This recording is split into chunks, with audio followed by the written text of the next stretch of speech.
Assalamualaikum warahmatullahi wabarakatuh. Halo semuanya, penyimak video dari channel Ilmu Tauhid Kelas A. Saya Laura Ramadhani, salah satu pembuat video dari channel Ilmu Tauhid Kelas A ini. Dan juga salah satu dari mahasiswi Ustadz Haji Husain Zainal Mutakin LCMPDI. Aku membuat video ini sebagai tugas ulangan akhir semester diriku yang ditugaskan oleh Ustadz, yaitu membahas kembali atau menerangkan kembali yang sudah Ustadz sampaikan kepada kami dan menambahkan sedikit referensi atau sedikit tambahan ilmunya, dan aku mencari referensi tersebut dari yang lain seperti itu. Di sini aku akan membahas tentang tauhid asma wa sifat. Yang kita ketahui, ilmu tauhid ini dibagi menjadi 3, yaitu tauhid rububiyah, tauhid uluhiyah, dan tauhid asma wa sifat ya. Jadi ini tuh bukan dibagi ya, tapi macam-macam dari ilmu tauhid gitu ya, macam-macam dari tauhid. Dan aku sekarang akan membahas tentang tauhid asma wa sifat. Tauhid asma wa sifat adalah tauhid yang mengimani sifat-sifat dan nama-nama Allah yang maha indah dan tinggi, sebagaimana yang telah ditetapkan di dalam Al-Quran dan As-Sunnah yang sahih tanpa tahrif, tanpa tahtil, tahyil, dan tamsil. Tujuannya yaitu yang pertama, untuk mengenal Allah Subhanahu wa Ta'ala, untuk menjawab siapa dan bagaimana Allah Subhanahu wa Ta'ala. Yang kedua, untuk mengetahui siapa Allah Subhanahu wa Ta'ala adalah dengan mengenal nama-nama dan sifat-sifatnya. Sekarang yaitu tentang kaidah-kaidah tentang nama-nama Allah. Yang pertama yaitu semua nama Allah adalah husna atau sangat baik, karena yang pertama, setiap nama memiliki makna yang menunjukkan kepada sifat yang sempurna yang dimiliki oleh Allah Subhanahu wa Ta'ala. Berbeda dengan nama makhluk, terkadang sebuah nama tidak memiliki makna, terkadang makna tapi tidak menunjukkan sifat yang dimiliki oleh pemilik nama itu. Yang kedua, orang yang menghafal 99 nama Allah dijamin masuk surga.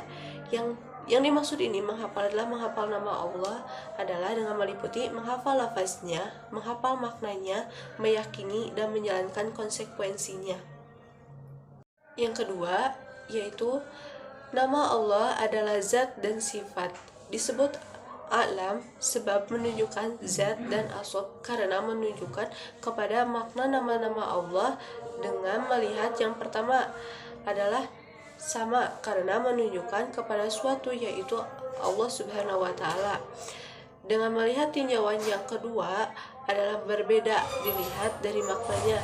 Nama Al-Hayyu dan Al-Qadir sama maksudnya, yaitu kepada Allah. Nama Al-Alim dan Al-Qayyum beda jika dilihat. Yang ketiga yaitu nama Allah jika menunjukkan kepada sifat, yang pertama yaitu muta'adi, ada 3 bagian, yaitu tetapnya nama Allah tersebut bagi Allah, tetapnya sifat tersebut, konsekuensinya tetapnya hukum sifat. Ya, itu sifat Allah itu adalah yang lazim, ada yang muta'adi, sifat yang lazim seperti Al-Hayyu, sifat yang muta'adi seperti Al-Muhyi, contohnya Al-Ghafur. Wajib meyakini Allah itu memiliki sifat mengampuni, wajib meyakini Allah itu memiliki nama mengampuni, konsekuensi siapa yang diampuni oleh Allah. Yang keempat, itu nama Allah yang mutabaqah atau mantik. Yang kelima yaitu nama Allah bukan ruang lingkup akal atau harus berdasarkan dalil Al-Quran dan As-Sunnah, yaitu taufikiyah. Jadi bukan sembarangan gitu ya, nama Allah itu harus berdasarkan dari dalil Al-Quran atau As-Sunnah. Yang keenam yaitu nama Allah tidak dibatasi jumlah tertentu. Yang kita ketahui bahwa nama Allah itu ada 99 nama, tapi yang sebenarnya itu nama Allah itu sangat banyak, karena Allah itu tidak bisa didefinisikan atau tidak bisa namanya itu dibatasi atau tidak bisa segalanya dibatasi seperti itu. Yang kedua itu ilhad, yaitu menyimpang terhadap nama Allah. Banyak sekali ada nama-nama yang menyimpang seperti itu. Jadi kita tuh harus benar-benar tahu dan harus benar-benar tahu bagaimana sih ini tuh sebuah nama dari Allah Subhanahu wa Ta'ala. Jangan sampai kita tuh membuat penyimpangan dari nama Allah Subhanahu wa Ta'ala tersebut. Ya, penyimpangan ini yaitu yang pertama, mengingkari sebagian dari nama Allah atau sifat yang terkandung di dalamnya. Yang kedua yaitu memberi nama Allah dengan sesuatu yang tidak disebutkan oleh Allah, seperti orang Nasrani menyebut nama Allah dengan al-abu, yaitu bapak kan. Jadi tidak boleh sembarangan guys. Yang ketiga yaitu memberikan nama Allah kepada berhala. Allah menjadi Lata, Al-Aziz jadi Uzza. Jadi kita tuh yang sudah dibahas tadi kan, bahwa nama Allah itu berdasarkan dalil Al-Quran dan As-Sunnah. Jadi kita tuh tidak boleh kalau dalam bahasa Sunda masa gawayah gitu ya, tidak boleh bebas dalam melakukan atau menyebut-nyebut nama Allah dalam sebebasnya itu gitu, harus sesuai dengan dalil Al-Quran dan As-Sunnah. Selanjutnya yaitu kaidah-kaidah tentang sifat Allah, yang ini tuh disampaikan oleh Ustadz baru 3 ya, karena pembelajaran sifat ini sangat luas dan karena waktu dan tidak memungkinkan gitu, karena mepet, jadi baru dibahas 3 oleh Ustadz. Yang pertama yaitu sifat yang sempurna, tidak ada kekurangan dari sudut manapun, seperti Al-Alim, Al-Hayyu, berdasarkan dalil akal dan fitrah ya, seperti yang sudah dibahas tadi. Yang kedua yaitu bab sifat lebih luas dari bab nama, karena setiap nama mengandung sifat Allah, tapi tidak setiap sifat bisa jadi makna Allah, seperti sifat zat yang melekat pada Allah dan fi'liyah yang terjadi jika Allah menghendaki.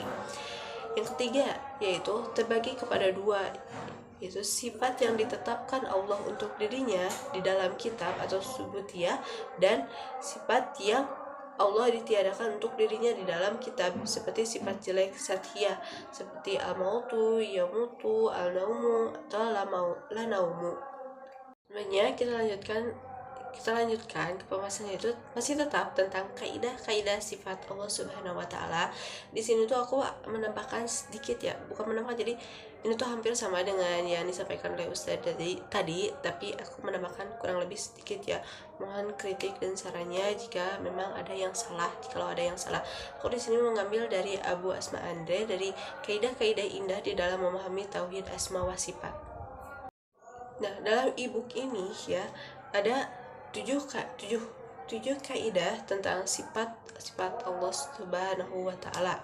Yang pertama yaitu sifat-sifat Allah seluruhnya sempurna yang tidak memiliki kemungkinan kekurangan dari berbagai sisi. Ya, seperti kurang lebih dari yang Ustaz Husain sampaikan tadi, bahwa sifat-sifat Allah itu seluruhnya sempurna, tidak ada kemungkinan untuk kekurangan dari berbagai sisi. Yang kedua yaitu kaidah kedua yaitu pembahasan tentang sifat Allah lebih luas daripada pembahasan tentang namanya, seperti yang sudah disampaikan oleh Ustadz tadi ya, materi yang udah aku sampaikan kembali. Yang kaidah ketiga yaitu sifat-sifat Allah terbagi menjadi subutiyah dan salbiyah, yang tadi ya sudah dijelaskan. Yang kaidah keempat yaitu sifat-sifat subutiyah adalah sifat yang sempurna dan terpuji.